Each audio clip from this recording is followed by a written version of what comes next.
Привет! Это «Испытание правдой». Здесь я отвечаю на ваши вопросы, испытывая вас на прочность. Если градус правды будет зашкаливать, у меня всегда есть стоп-слово. Ради бога, флюги Гехаймен. Уверены? Да, прошу вас. Ваше право. Внести флюги Гехаймен. Итак, поехали. Ты помнишь Брежнева, и Андропова, и Черненко? Даже удивительно, я действительно родился, когда страной правил Брежнев. Я его, конечно же, не помню, но, наверное, какой-то флер тех событий до меня должен доноситься. А вот гонку на лафетах я помню эти траурные процессии. Ну, поскольку в моем детстве походы на разные похороны, это, в принципе, было такой нормальной развлекухой, то вот эти вот государственные похороны с вот этим лафетом пушечным и с гробом на нем я очень хорошо помню. Торжественное мероприятие. Посмотрел бы еще, да. Ты посылаешь людям проклятие? Ну, некоторым да.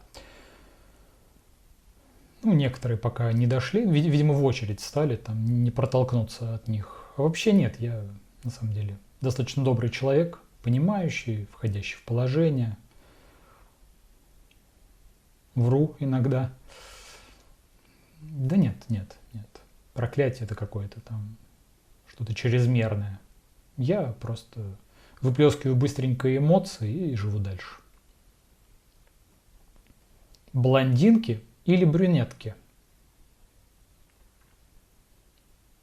Ну, вообще блондинки.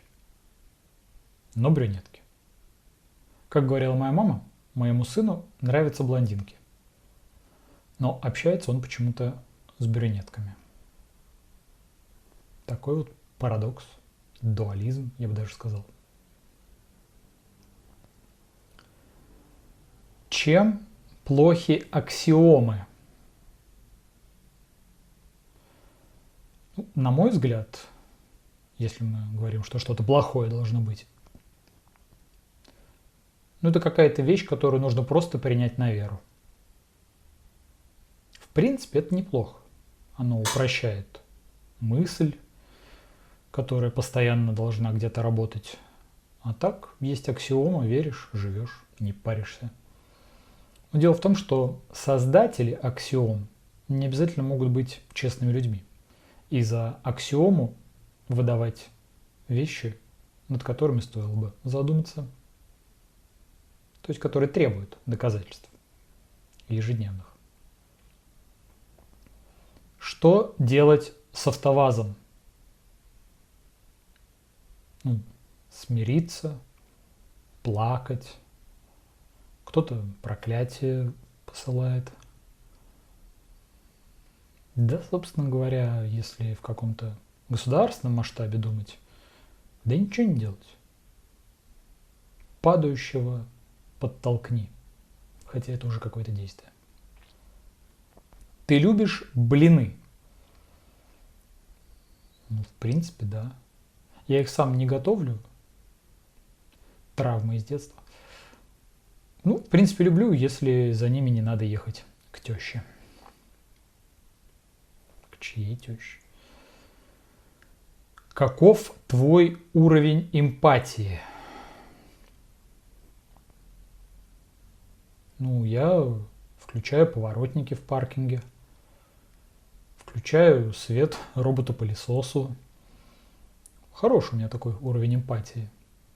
Но вообще, кстати, раньше я думал, что у меня недостаток с эмпатией. Оказалось, что мне об этом говорили люди с абсолютно отсутствующей эмпатией.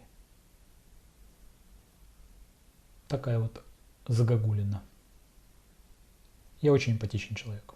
Могу разрыдаться. Представь, что тебе подарили коня. Сразу скажу, кто-то вообще не ошибся в моих вкусах и где-то подглядел мой предыдущий wish-лист. Ну, что мне остается? Ну, не в зубы же мне ему смотреть. Это я сейчас про коня, а не про дарителя. Нет, я далек от такой мечты. А что я бы с ним делал, вообще ума не приложу. Подарки, они ведь еще не от дарки. Как порадовать жену? Свою? Надеюсь. Да я думаю, и свою, и чью-то. Выслушайте ее. Я думаю, она будет очень рада. Думаю, за долгие годы ей этого очень не хватает. Потому что если не выслушаете вы, выслушает кто-то другой. Банальщина. Вопрос от звезды. Замечательно, поразительно, гениально. Слушайте, я не узнаю вас в гриме. Кто вы такой? Да, действительно, в гриме я совсем не похож на себя. Мне вообще кажется, что люди, когда они входят в какую-то новую социальную роль, зачастую становятся незнакомы, в том числе и своим старым знакомым. Ну, то есть они привыкли к какому-то одному образу, и когда они видят человека в другом образе, он для них проблемный. Ну, потому что все люди консерваторы и хотят, чтобы вы и дальше бегали куда-то там за пивом, за водкой. В этом плане есть широко распространенная такая тема, когда, ну, особенно, мне кажется, в армии где-то.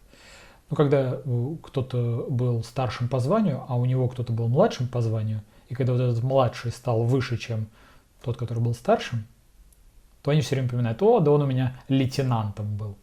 Неважно, кто кем был, важно, кто кем стал. Понял, нет? На этом сегодня все. Ставьте лайк, подписывайтесь на канал, оставляйте свой комментарий и не забывайте звонить в колокольчик.